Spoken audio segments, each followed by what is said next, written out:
کہانی ہے علی اور اس کے دوست کی، جو ایک ویران حویلی کی طرف بڑھ رہے تھے۔ وہ نہیں جانتے تھے کہ ان کے ساتھ کیا ہونے والا ہے۔ حویلی کے دروازے پر دستک دی، دروازہ خود بخود کھل گیا۔ اندر ہر طرف اندھیرا، دھول اور مکڑی کے جالے تھے، جیسے یہاں صدیوں سے کوئی نہ آیا ہو۔ اچانک کسی کوئی چلنے کی آواز سنائی دی۔ سب سہم گئے، مگر وہاں کوئی نظر نہیں آیا۔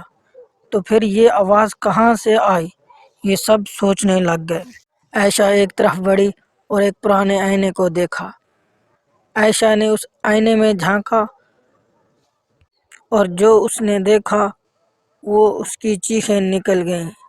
اس کا عکس ہل نہیں رہا تھا اور چہرہ خوفناک تھا۔ علی کو ایک چھپا ہوا دروازہ نظر آیا، جیسے کسی نے اسے راز میں رکھنے کی کوشش کی ہو۔ آخر اس کے پیچھے کیا راز ہوگا، یہ سب سوچنے لگے۔ دروازہ کھولتے ہی ایک سیڑھی نیچے جا رہی تھی، ایک تاریک تہہ خانہ جہاں کوئی روشنی نہیں تھی۔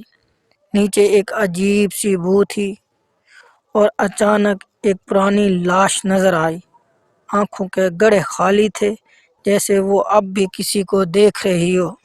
لاش کے پاس ایک بوسیدہ ڈائری رکھی تھی، جس پر لکھا تھا، میں اس حویلی کا آخری مالک ہوں، اور اگر تم یہ پڑھ رہے ہو تو تم نے بہت دیر کر چکی ہے۔ اچانک تہہ خانے کا دروازہ زوردار آواز کے ساتھ بند ہوا، جیسے کسی نے باہر سے تالا لگایا ہو۔ ایک سایہ آہستہ آہستہ دیوار پر ابھرا، آنکھیں خون کی طرح سرخ تھیں، اور پھر ایک خوفناک قہقہ لگایا۔ ڈائری کے آخری صفحے پر خون سے لکھا تھا، جو اس حویلی میں آیا وہ کبھی زندہ بچ کر نہیں گیا۔ دیوار پر لٹکی ایک پرانی پینٹنگ اچانک نیچے گری۔ اس کے پیچھے ایک اور راستہ تھا۔ یہ ایک پوشیدہ سرنگ تھی۔ سرنگ میں ایک اور لاش پڑی تھی، جیسے وہ کسی چیز سے بچنے کی کوشش کرتی ہو مگر کامیاب نہ ہو سکی۔ دیواروں پر پراسرار نشانات کھدے ہوئے تھے، جیسے کسی کالے جادو کی رسمیں لکھی گئی ہوں۔ اچانک ایک طاقتور جھٹکا لگتا ہے اور سب نیچے گر جاتے ہیں، اور ایک اندیکھی طاقت انہیں اٹھا کر دیوار سے دے مارتی ہے۔ علی کو زمین ایک لکڑی ملی، اس پر کسی قدیم زبان میں کچھ لکھا تھا، شاید یہی ان کی آخری امید تھی۔